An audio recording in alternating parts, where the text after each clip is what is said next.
right, what's up, Liquid Church? How y'all doing today? My name's Nathan. I'm one of the pastors here, and I want to welcome all of our campuses that are watching throughout the state of New Jersey for part 3 of this phenomenal series called Words to the Wise. And today we'll be looking at wise relationships. But first, quick show of hands, how many of you are in a relationship, as in you know someone on planet Earth? Any of you? Okay, I see a couple of you. That's amazing. How many of you are married to someone on planet Earth? Any of you? You're married to someone and you're in a relationship? Awesome. How many of you are single? Just curious. Any single folks? Okay, we got quite a diverse crowd. Appreciate that. How many of you are single and you wish you were married? Any of you? Awesome. Thank you so much for your honesty. How many of you are married but you wish you were single? Careful, don't answer that one. You may have a very awkward ride home. But listen, relationships, we're all in them, whether it's husbands and wives, boyfriends, girlfriends, brothers, sisters, parents, children. We are all in relationships, workers, co-workers, that whole thing. And so we all need guidance, wise guidance, in how do we use our words in the midst of these relationships. And that's really what we're going to be looking at today, is how do we use our words wisely in relationships. Now, for me, my context is marriage. Since July of 2009, I've been married to my best friend, Jackie, and it has been phenomenal. We have traveled the world together, had 2 children, experienced the highs and lows of marriages, and let me tell you something, there's no one else I would be wanting to do that with than my wife. She is phenomenal. And we have learned so much about one another in this journey called marriage. And in fact, early on, we were learning some things about each other. For instance, my wife learned that I have the memory of a cheese grater. No, I'm serious. Like literally, she would tell me something and I would forget it. And we saw this played out over and over again when I would have to go to the grocery store. Early on in our marriage, my wife would tell me, all right, I need you to go to the store and get me a couple things. And I said, absolutely, honey, I got it. I would get to the store, and I would completely forget everything I was supposed to get on my list. And I'm like, oh no, what do I do? And I would just fake it. So I'd go and grab a bunch of things. I'd get these 2 grocery bags. I'd come home and like, look, honey, look at all the things I got. And she'd look at it and go, honey, none of this stuff is edible. How did you go to the grocery store and not even get food? And number 2, I asked you to get bread and you bring this Lord of the Rings DVD? Like, what is going on with that? And I, of course, I totally blame shifted and was like defensive. I said, obviously this is not my fault because, I have the brain of a cheese grater, so you need to give me a list. Yeah, if you give me a list, I got this, not a problem. And so she's like, all right, fine, I'll give you a list. And so she gets me this list, and we do this thing at our house called Taco Tuesday, Taco Tuesday at the Thompsons, right? So we're excited about this. And so I get this list, I'm at the store, and I'm like getting everything on the list, I'm crossing it out, I'm thinking, I'm killing this. There's no way I'm going to get this wrong. There's no way that this is going to go bad. And so I get there, and I say, here's all this stuff. I got everything on the listings. This is great. And she looks through it all and goes, honey, where are the tacos? I go, what do you mean? The tacos for Taco Tuesday. Like, where are they? And I'm like, oh, are they on the list? Well, of course they're on the list. But even if they're not on the list, Taco Tuesday, right? I mean, you have a master's degree. You think you'd be able to figure that one out. And at first, I'm thinking, okay, she's being kind of critical, so I would get defensive, and then I'd get sarcastic. And I think I said something along the lines of, well, listen, if you think you can do a better job, why don't you go and get the tacos? Why don't you go and get the stuff? And then she goes, how dare you? I stay here at the house, and I help with the kids, and I take care of them, and I cook dinner, and I'm doing all this stuff. I just need your help to get the tacos. And then it was on. You know what I'm talking about? Like, we are yelling at each other, and we're mad, we're hurt, we're misunderstanding one another, doors are slamming, and pretty soon we are not speaking to each other on Taco Tuesday at the Thompsons. But words are like that, aren't they? You think if you make a couple comments here and there, it's okay, but pretty soon it can get out of control. It can almost become like a wildfire. In fact, in Proverbs 16:27, it says this, a scoundrel plots evil, and his speech is like say this with me in bold, scorching fire. Scorching fire. So the idea is our words can actually be so damaging to people that they can actually burn them rather than bless them. In fact, have you ever been in a situation where you trip over your partner's shoes in the living room and you're like, hey, I can't believe you left your shoes here. Could you please move them? And then all of a sudden you go, how dare you? Get off my back. I've had a rough day. My shoes are fine. And pretty soon, what ended up being an innocuous comment ends up burning. And you're using words that are burning one another and hurting one another. And pretty soon, you are causing all sorts of damage into your relationships, whether it's with your siblings or your spouse or your coworkers. Careless words, reckless words have that habit of just causing all sorts of chaos in people's lives. In fact, we see this in our families, don't we? How many of you have been in family situations where you know people in your family that have not spoken to each other for decades? And they don't even know why. They just had this falling out over some words that were spoken, and they haven't spoken to each other. And so every time it's Christmas or Thanksgiving, it's super tense, and you're hoping no one throws fuel on this fire because it's going to cause all sorts of havoc. And that's the truth, isn't it? In fact, early on in our marriage, Jackie and I found that we would always say things, and maybe we didn't say them wisely enough, and we would hurt one another. It would actually be quite damaging in our relationships, whether it was over how you squeeze the toothpaste or something ridiculous along those lines. Which is why the book of Proverbs, which is a book of wisdom, is going to help us navigate some of those relationships in our lives with coworkers, family members, partners, whoever it may be, because there's these guidelines that will help us go through that. You know, the other day, I was reading a book by Dr. John Gottman called The 7 Principles for Making Marriage Work. Now, even if you're not married, great book in terms of how do you navigate relationships, because for over 40 years, Dr. Gottman was a professor at the University of Washington, and you'd watch people in relationships navigate conflict, and for couples specifically, he knew who would stick together and who would split, all based on the type of words they used towards one another. The ones that used gentle and kind words normally stuck together, usually the ones using wise words, while those who were using foolish words would often end up splitting. In fact, he put these foolish words into these 4 categories that he calls the 4 horsemen of the apocalypse. Yes, the 4 horsemen of the apocalypse. And you're probably wondering, is this like from TV or the movies? It's actually from the Bible, and a great Metallica song, the 4 horsemen of the apocalypse. But really, when you see the horsemen are riding in your relationship, you know that the end of days is near. And he gives 4 categories of the type of words that you should be watching out for in your relationships. The first category is criticism. Criticism. Whoever is in a relationship and they're criticizing one another, it can be quite drastic. In fact, in the context of marriage, maybe you've experienced this. You come down the stairs, you see a bunch of unfolded laundry, and you're thinking, honey, I asked you to fold the laundry. Why is it not folded? And the other person responds critically, saying, get off my back. I just didn't have time to fold the laundry. Or they criticize, and rather than saying a complaint, they criticize, saying, you know what? You never fold the laundry. You never help out with this stuff, and it's always such a pain. You're so unreliable. You see, there's a difference between a complaint and a criticism. The complaint is, oh, you didn't fold the laundry. The criticism is, you always never fold laundry. You're never reliable. You universalize and globalize something. That is what counts as a criticism. That's the first horseman. And the second horseman is contempt.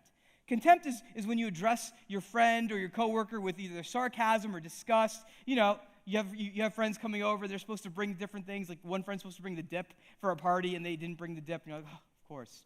They always forget to bring stuff. They're never reliable, right?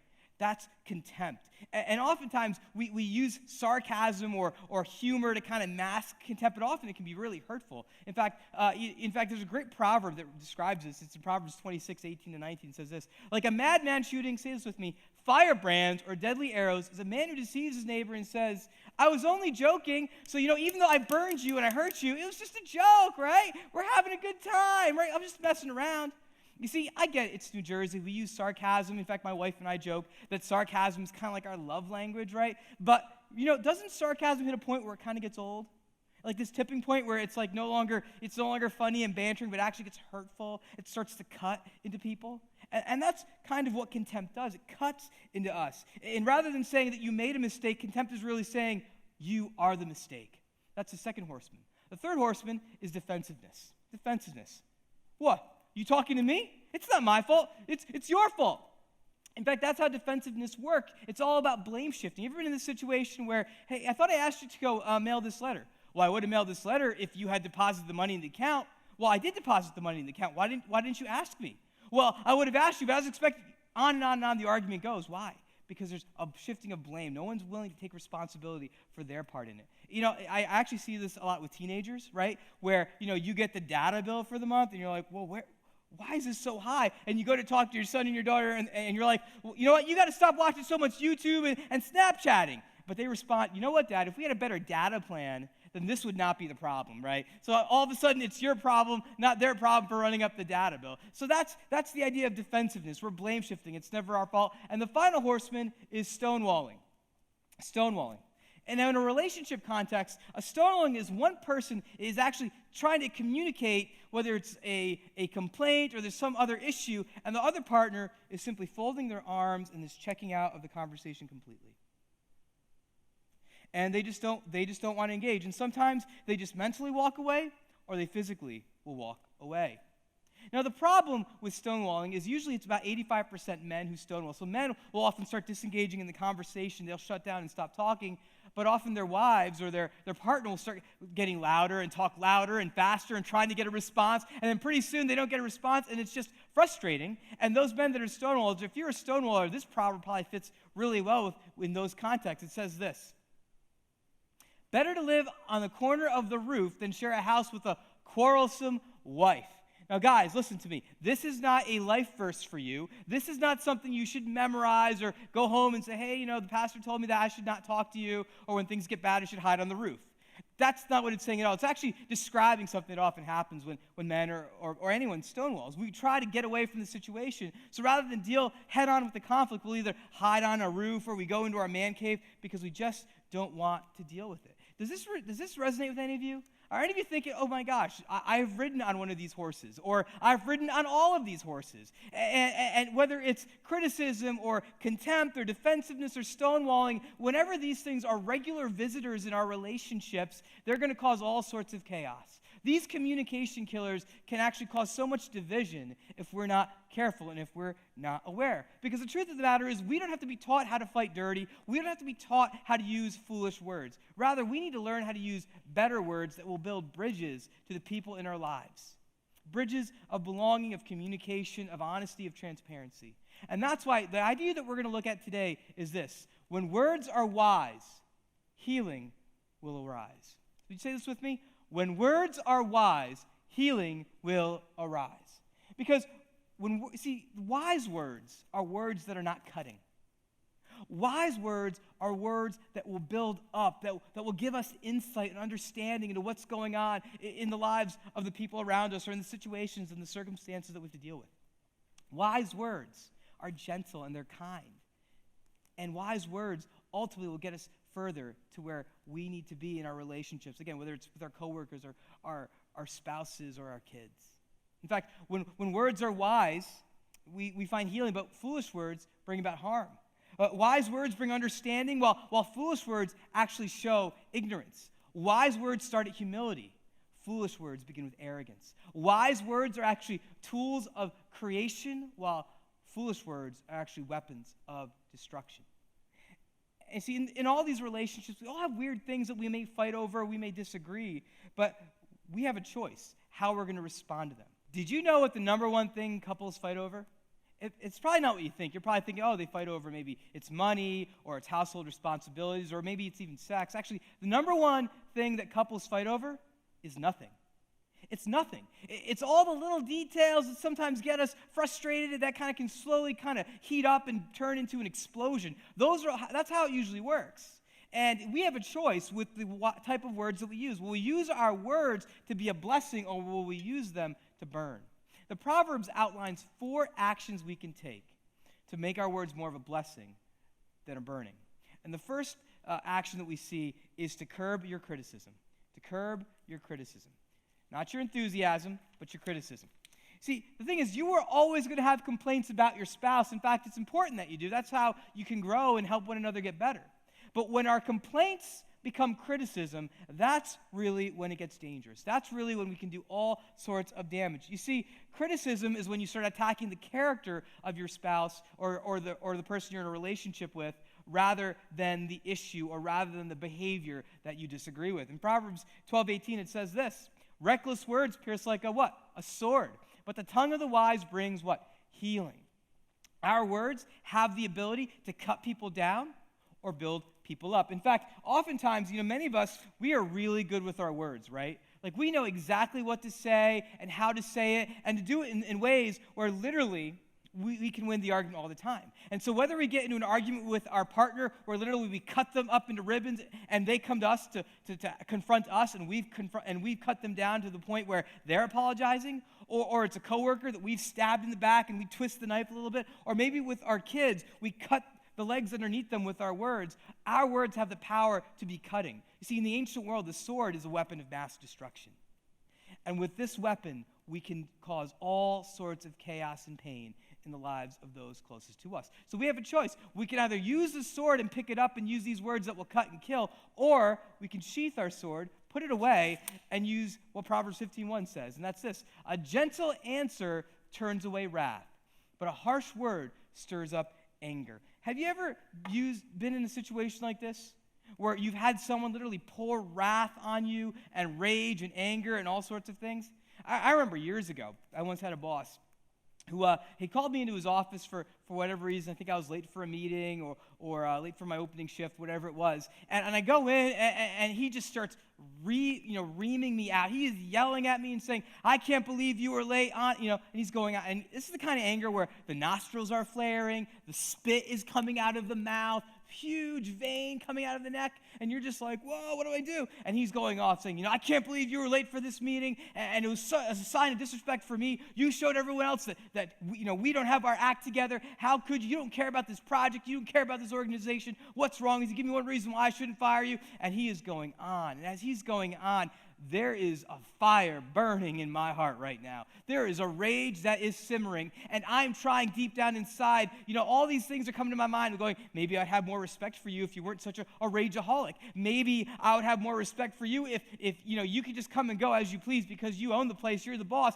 And on and all these ideas are coming to me, and I'm getting more and more angry. At the same time, I'm saying, Jesus, I want to model you well. I want to represent you well. Can you give me the right words? And as this exchange is going on, within mere seconds in my mind, finally, it's my turn to speak, and I say, "Thank you so much for sharing that with me. I appreciate your honesty, and it was not my heart to disrespect you. I apologize for that. I will never be late again, and thank you for helping me be a better team player." And you can tell the fire in his eyes began to go down, and it was almost like all the ammunition that he had been building up to shoot at me, he had to finally put his guns away. And his response was amazing. He was like, well, okay, great. I'll see you later. I'll see you later in the day. And at that moment, I just realized, you know what?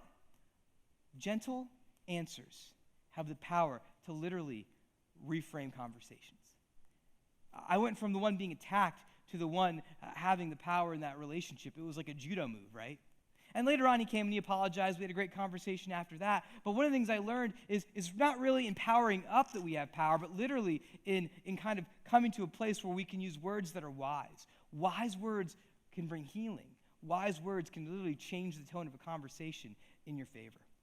And that's the first action that Proverbs outlines for us. The second one is to kill contempt, not each other. Kill contempt, not each other. Proverbs 18:3 says this: "When wickedness comes, so does," say this with me, "contempt, and with shame comes disgrace." Now again, what is contempt?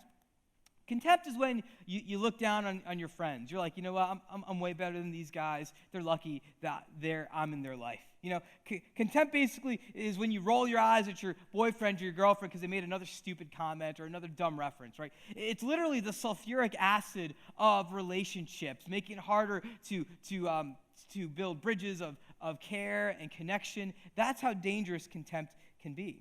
And what's the problem is when these things aren't resolved and they keep asserting themselves over and over again, it can really cause some damage. In fact, it has a way of heating up. In fact, it says in Proverbs 15:18, it says this: "A hot-tempered man stirs up dissension, but a patient man calms a quarrel." When we have a hot temper and we have contempt for someone, we just start heating it up again. We start throwing fire on everything. It can cause all sorts of damage to the people that are closest to us. And you ever see this with maybe your kids? You have an altercation with your kids or your teenagers, and they just stomp away, and they pretty much go to their room, and they slam the door, and they say, "I hate you. You're the worst parent in the world." And you're just going, that makes me so angry, right? But what is it that makes us so mad? What is it that irks us so much? You know what it is? It's because it's personal. They're not mad about a rule you made or the curfew. They're actually attacking you as a person. Your personhood's at stake. And in that moment, we have a chance as parents to either react or have a peaceful response. And oftentimes, and I've done this, we react and say, "Well, excuse me, what is wrong with you? How could you do that?" And we speak these harsh words to our kids, and often what we mean to say is, "I don't like the way you've acted. I don't like how you've responded." But when we use words like, "What is wrong with you?" You know what we just communicated to our son or our daughter? You're defective. The problem is you. See, if we can just pause and realize that, even though we're parents and we have to take a lot of the heat and the venom, really, God has called you and I to be peacemakers with our kids and to help them understand some of those things. And when we do that, what we do is we start to diffuse the contempt, and we start to teach them how to use words that are wise. Or maybe you've had a conversation or you've had a discussion with some friends and it starts to get heated, right? And then all of a sudden, you start pulling up stuff that happened years ago. You look at stuff in the past and you start digging up stuff, and stuff that was thought was forgiven or forgotten, it gets really, really personal, right? You've been in those conversations. Well, you know what? You said you've changed because of what happened 5 years ago, but you're doing it again. Clearly, you haven't changed. Clearly, you don't care. And it can get really, really hurtful at that moment. It reminds me of this Proverbs in 17, verse 9. It says this: "He who covers over an offense promotes love." Meaning this: when you leave something in the past and say, we are never going to bring this up again, what we're saying is we're going to move forward in love. But if you keep bringing it back up, you know what happens? But whoever repeats the matter separates close friends. See, the danger of bringing up the past, especially after it's been forgiven, after it's been dealt with, after it's been buried, the danger of bringing up the past again, what that ends up doing is starts breaking down trust. It breaks down connection. It breaks down bridges of belonging. And pretty soon, the people that we want to trust and have a close relationship with, they feel far away because they feel like you're keeping score. They feel like everything that they say or do is under your watchful eye because you're going to remember everything. And then later on, at the convenient time, you're going to pull it back up and get them with it. So if you want some help in terms of how to neutralize contempt in your relationships, I want to give you a couple things to look at. One is to never say never. Never say never, because never and always is never true. When you use words like, you never take out the garbage, or you always belittle me, or you never hang out with our kids, or you are always blowing me off, that's not true. Because what happens is we're actually attacking the character of the person rather than the issue, rather than the behavior. Let's make sure we focus on the actual behavior or the actual situation and not go global. The second thing is to never get historical. Now, some people, when they get into a conflict situation or a disagreement with a friend of theirs or it's their partner, they get what we call hysterical. They're like, "Oh my gosh, I can't believe you did this!" Ah! They just get crazy and loud. But historical is actually when you start digging up the past and bringing it back up. And I'll be honest, in our relationship, I'm probably the one that is guilty of this, and I need to work on this big time. Whether it's something like my wife says, "Hey, honey, can you do the dishes tonight?" And I'll say something like, "Well, technically, I did the dishes the past 3 nights, and then then you did them the night before that, but then I did them again. Then my parents came over, and dish guy right here. So technically, I've done the dishes more than you have this week. Therefore, you need to go do the dishes." Now, how do you think that makes my wife feel? Clearly not valued. And that does more damage in our relationship because I'm keeping track, I'm keeping score of what we've done or not done in the past. And when we leave something behind or we forgive someone and we say we're going to kind of leave that behind, we need to forgive the way Jesus forgives. How does Jesus forgive? The scriptures tell us that he separates our sin as far as the east is from the west.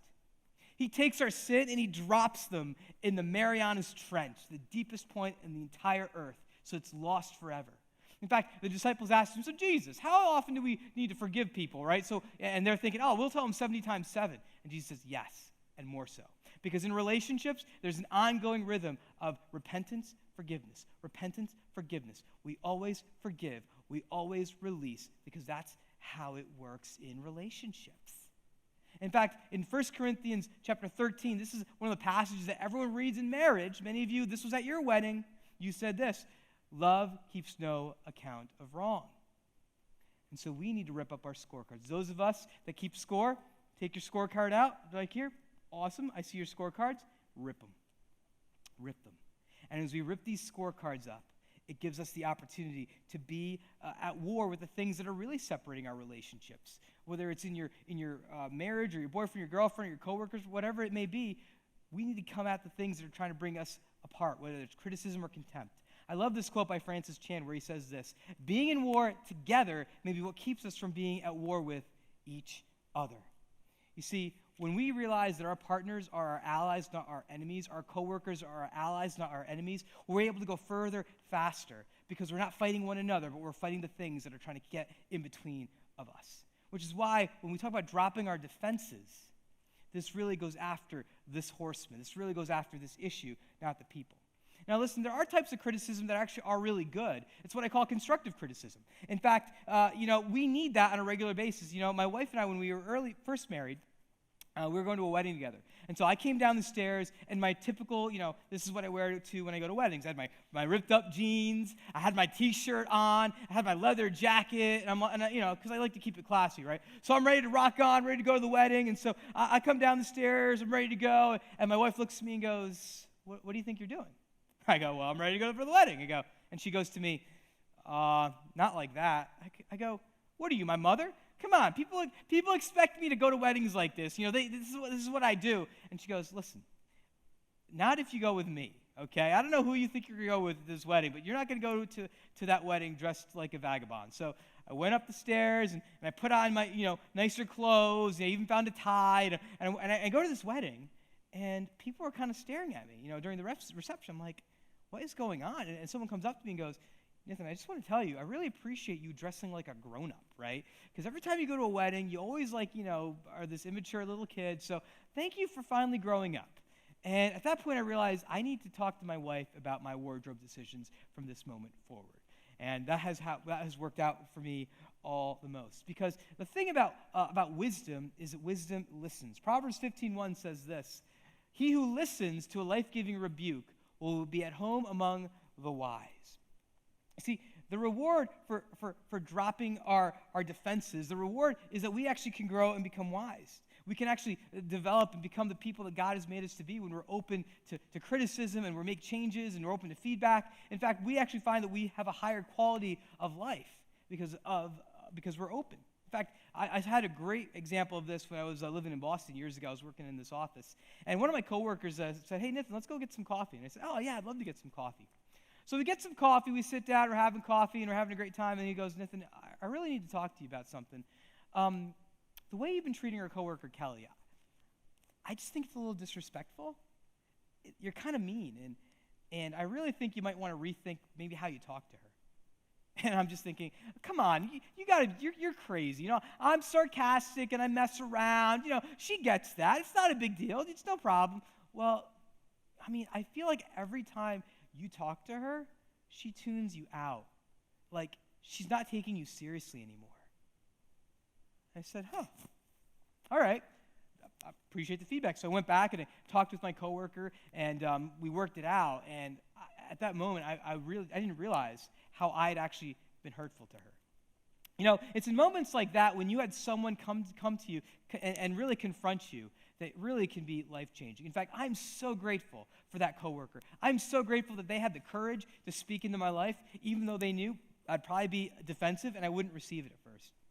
But I tell you, it has changed the way I relate to people, whether it's coworkers or my wife. I realize that, I might need to tone down my sarcasm and really listen better. And it reminds me of this proverb that's really incredible. In 27 verse 6 it says, wounds from a friend can be trusted, but an enemy multiplies kisses. Meaning this, our enemies, people that say to our faces how much they appreciate us and how much they like us, oftentimes they'll voice their criticism of us behind our back. And so they'll stab us in the back and they'll cut us up and we won't even know where it's coming from. But a true friend will look you in the eye and they'll speak some harsh, maybe critical words, and it'll sting. But it's going to be like the cut of a surgeon. See, a surgeon, they really aren't, they're going to hurt you, but they're not going to harm you. Because eventually it's going to be a redemptive wound. And wounds from a friend can be trusted because it's going to be redemptive. It is going to bring life. It is going to bring healing. It is going to bring hope. It is going to bring wise words. Because when words are wise, healing will arise. And this brings us to the last horseman, and that's to stop stonewalling. We're going to stop stonewalling. Now, stonewalling usually happens when we feel like we're under attack, right? We feel like we're under attack, and it can be, and we just shut down. We stop talking. We stop engaging, and we kind of look around. We try to just get out of the situation. And, oftentimes there's all sorts of reasons why we stonewall. Sometimes we stonewall because we've got so much emotion. We're flooded with emotion. We just don't know how to respond. I know that's what happens to me. Sometimes we just simply want to avoid conflict, and we know if we open our mouths, we're going to get in trouble. It's going to get louder. It's going to get crazier. Or we sometimes stonewall because we want to punish our partner. We think if we give them the silent treatment, that'll show them. I'm just going to not engage. I'm just That's it. That's it. But you know what happens when we stonewall? You know what that really communicates? That communicates that I don't care about you. I'm not even fighting for you. I don't care about you or anything, so I'm just going to walk away from this completely. And that may be completely what you're not trying to communicate. That may be completely false, but yet by you stonewalling, that is what you create in the midst of that situation. So while you're internally processing, your partner's wondering, what is going on? Why do they hate me? Why are they so angry with me? You know, there's two kind of processors in the world. There's what I call the verbal processor, and then there's the internal processor. See, the verbal processor, and this is myself and Pastor Tim, we don't know what we're thinking until it comes out of our mouths. So literally, we are thinking as we're talking, and sometimes our mouths moves faster than our brains, and pretty soon we're just talking faster and faster and faster, trying to get things out, and pretty soon, you know, that's kind of how we think, right? While the internal processor is a little bit more quiet. The internal processor is more like, let me think about that. Can I sleep on that and really kind of process that out a little bit? And so, you know, that's kind of how the internal processor works. And you know what happens when a verbal processor and an internal processor come together? They get married. And then it is explosive, right? Because what happens is the verbal processor wants to talk about the problem or the issue right away, while the internal processor wants to get away so they can think about it. So the verbal processor thinks, oh, maybe if I talk louder and faster, that's going to make things work better. And so and they start talking faster, faster, faster, while the internal processor just wants to run away. Now, if you're an internal processor and you know you're prone to stonewall, there is a couple things you can do to kind of get out of that situation. You can actually tell the person, hey, listen, I need some space right now. I hear what you're saying and I appreciate it, but I really need to process that. I really need to think that through. Can you give me some time to do that? Or maybe you simply say this, I am so angry right now. I am so upset. I just need to take a walk. I need to pray about this because I can't address this right now. Because what you're doing is, if you know you're prone to stonewalling, you need to communicate that with your partner. You need to let them know. You need to let your coworker know, hey, I haven't forgotten about what we talked about. I'm just thinking about it and processing it. Or your partner or your kids, whatever it may be, you need to communicate that because they are not mind readers yet. And when you communicate that, you are communicating, I care about what you say. Thank you so much for sharing that. And that's important. In fact, maybe if you're a stonewaller, this is the verse that connects to you the most. The purpose in a man's heart is like what? Deep water. But a man of understanding will what? Draw it out. Draw it out. If you see your partner starting to stonewall, they're starting to shut down, you can simply say, hey, I see you're starting to shut down. Can you tell me what's going on right now? Tell me what you're processing. Because that is the power to draw those things out. Another thing that this verse talks about is that there are actually men and women who are gifted in this thing of understanding, at drawing out deep waters. We call them professional therapists or counselors. And let me tell you, these people are incredible. In fact, for a couple years ago, I was seeing a counselor for this very issue. I had this hard time of kind of identifying what my emotions were, and I'd get into this conflict situation. I wouldn't know what to tell my wife, and she'd get frustrated, I'd get frustrated. So when I started seeing a counselor, I actually started to get an entire words to describe the things that I was feeling. I was able to describe sadness, depression, anger, and frustration, fear and anxiety. I was able to start using more nuanced words to describe what I was feeling. And when I was able to do that, I was able to communicate more clearly, and it really made a huge difference in the relationships I was in, both in my married life, but also in my coworkers' lives and in my friendships. So I want to encourage you, if you know that you need that deep water brought up to the surface, if you need help articulating, you need a language to describe the things that you're feeling, if you go to their Next Steps booth, they actually have a list of our counselors that we have here at Liquid, or at least the ones that we recommend. All of them are Christ-centered and Bible-based, so I want to encourage you to go and check them out if you need to start kind of sifting through some of this stuff. So the choice is yours. Do you want your words to be burning or a blessing? So what do? How do we begin this process? Well, the first thing is we need to turn off the blowtorch. Got to stop using it, and we got to put our swords away. Some of you have got the gift of the gab. Put away your weapons. And let's all of us collectively turn to wisdom himself. If you've been doing the 31-day Proverbs challenge, you've probably gotten to chapter 8 already. And chapter 8 really talks about who wisdom is. It says this in Proverbs 8. I was appointed from eternity, say this with me in bold, from the beginning, before the world began. Proverbs 8:23. You know what this is a reference to? Who was there from the beginning? It was Jesus. This verse is actually talking about Jesus. Jesus is wisdom personified. He is all gentleness and kindness and insight and wisdom and knowledge. All of those things exist in Jesus, God's one and only Son. And so if we want wisdom, we need to lean on Jesus. If we want wisdom, we need to pursue him because he is our true and only source of wisdom. So if you're here this morning and you're thinking, man, I want that. I know the Spirit of God is speaking to me right now, and I know I need wisdom. I know I need to grow in this area. What do? I want to give you one practical step, one thing you can do today or tomorrow to begin this journey. And it begins with this question. What's it like to be on the other side of me? What's it like to be on the other side of me? How have my words helped you? How have my words harmed you?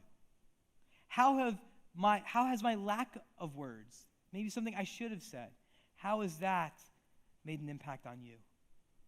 And then simply ask them to speak and say, listen, I have no agenda here but to grow in wisdom, and I'm only going to grow in wisdom if I listen to you. Would you please just tell me? And maybe they need a day or a couple hours to process that, and you revisit it, or maybe they're going to be able to tell you right away. But in that moment, ask Jesus this question. Jesus, would you come into this situation? Would you help me grow in wisdom? Would you help me embrace wise words that will bring healing and creation and life rather than words that will bring death and pain and destruction? And maybe for some of you, you've realized that your words have burned more than blessed. And so you might need to use the two hardest words in the English language, which is really, I'm sorry. And you have to apologize for cutting words like sarcasm. Maybe you need to realize that you need to tone that down a little bit. And if that's you, what an amazing opportunity to lean into wisdom, into Jesus himself. But I know for some of you, you've been on the other side of the blowtorch. You've been burnt. You've been hurt. And words have actually cut you up and destroyed you. I just want to say to you right now that the words that Jesus speaks to you are words of healing, of life. In fact, Jesus says that he has plans for your life to prosper you, not to harm you, to give you hope, to give you a future. Let his words heal the brokenness, the pain that maybe you're experiencing in the moment. I want to pray for us that we would start using wise words, because when words are wise, healing will arise. I know some of you here need healing, but let's embrace words that are wise. Let's pray. Spirit of God, I just ask you to come right now. I ask you to bless those that are listening right now throughout the campuses here in Morristown. I just pray that your Spirit would right now come upon them, bless them. Father, if there have been words that have spoken over them of condemnation and damnation, I pray that you would speak a new word upon them, a word of life, of hope. And Father, I pray, Lord, that if there are some here that have been using words as a way to hurt others, to crush others, I just pray, God, that you would convict them. May they start to use different words, use wise words. I just pray, Father, that we would leave here changed because we live in the presence of a mighty living God. In Jesus' name, amen.